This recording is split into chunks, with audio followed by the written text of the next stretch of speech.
박은정 질의 계속하세요. 질의하세요. 대통령 부인 김건희 씨의 행태가 이해가 되지 않습니다. 10년 이상 공직자의 아내로 살아왔고 그것도 검사의 아내로 살아왔습니다. 지금 새벽에 민간인하고 카톡을 주고받은 게 문제가 아니라 그 내용이 국정에 관한 내용이었다는 것이 충격이고 그것이 국정농단이었던 것 같습니다. 권익위 최정묵 증인께 묻겠습니다. 지금 권익위에서 디올백 관련해가지고 심의를 하셨던 것으로 아는데 그 과정에서 권익위는 90일 내에 이것을 처리해야 되는데도 불구하고 116일이나 지나서 이 건을 심의를 하셨습니다. 그 심의 과정에서 보면은 정순윤 권익위 부위원장의 발표에 따르면 이것은 위원들 간에 여러 가지 이견이 있었지만 결과적으로는 종결 처리를 하기로 했다고 하고 거기에 증인께서는 반발해서 사퇴를 하셨습니다. 사퇴를 한 이유를 좀 간략히 말씀해 주시겠습니까? 예. 권익위가 말씀처럼 사건을 종결 처리했고요. 국민들은 그 결정에 대해서 되게 불신하셨고 거기에 누군가 책임을 져야 한다고 생각을 했습니다. 증인은 어떤 의견이셨습니까? 저는 이첩과 송부 입장이었습니다. 네, 이첩해서 수사를 진행해야 될 부분은 진행해야 된다는 입장이셨죠? 예, 뿐만 아니라 설령 이첩 사항이 아니다 하더라도 조사가 충분히 이루어지지 않았기 때문에 송부해서라도 강제 수사권이 있는 검찰이 충분히 좀 수사하는 것이 맞다고, 조사하는 것이 맞다고 판단을 했습니다. 당시 권익위에서 최재형 목사님 조사를 했었나요? 제 기억으로는 해당 사건에 대한 전체적인 조사가 없었죠. 관계인이나 참고인에 대한 조사 내용을 본 기억이 당시에 최재형 지금 목사님께서는 여러 가지 청탁을 하셨던 것으로 지금 이 자리에서도 증언을 하고 계시거든요. 그러면 청탁이 있었고 그리고 디올백을 수술을 했다면 이것은 공직자인 남편의 직무에 관련해서 디올백을 수수했다고 볼 여지가 있기 때문에 알선수재로 공직자의 아내, 배우자에 대해서 처벌 규정이 있는 거예요. 그러면 권익위가 청탁금지법에는 배우자 규정이 없다 하더라도 당연히 수사 의뢰를 해야 하는데 그것을 하지 않았습니다. 그래서 국민권익위는 직무유기를 한 것으로 보여집니다. 어떻게 생각하십니까?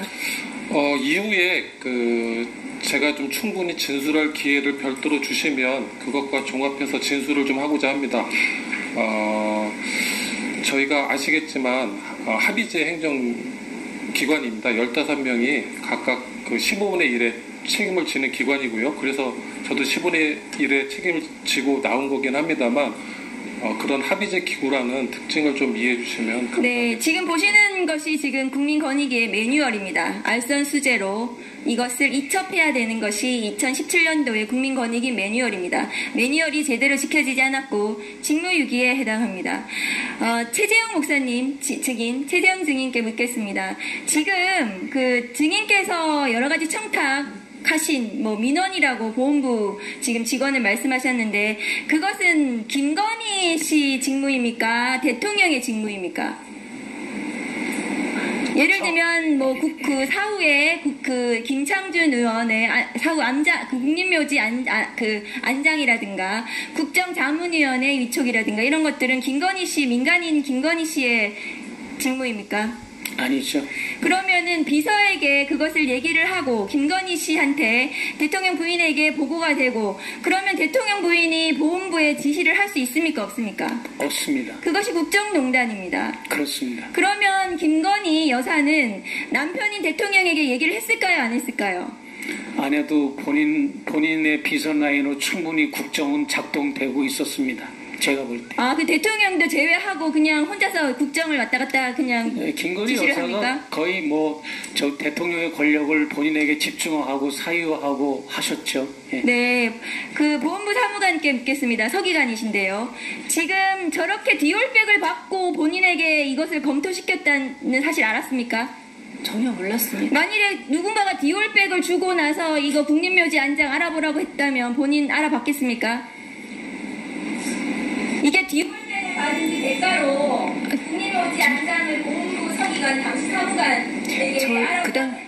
검토안을 할 수 있습니까? 그 당시에는 전혀 그거와 관련이 없었고 저희는 단순히 저희가 일상적인 그런 업무로 저희가 받기 때문에 했습니다. 통상적인 업무로 이것을 했다고 주장하시지만 디올백 받은 건 모르셨잖아요. 전혀 몰랐습니다. 디올백 받고 이것이 검토가 됐다면 검토해서는 안 되는 거 아니겠습니까? 지금 그거를 만약에라고 말씀을 하시면 제가 만약이 아니라 네, 박은정 의원님 이제 정리해 주시죠. 검토를 하신 거잖아요. 아니 그거는 저희가 할 때는 그 디올백하고는 전혀 몰랐습니다. 몰랐는데 그 당시에는 몰랐지만 지금 결과적으로는 그렇게 됐잖아요. 네, 박은정 의원님 정리해 주시죠. 결과적으로 그렇게 됐기 때문에 그것이 직권남용입니다. 아무런 검토 의무도 없는 보훈부 직원이 디올백을 받았기 때문에 검토 지시가 대통령이든 영부인이든 내려왔단 말이죠. 그것이 직권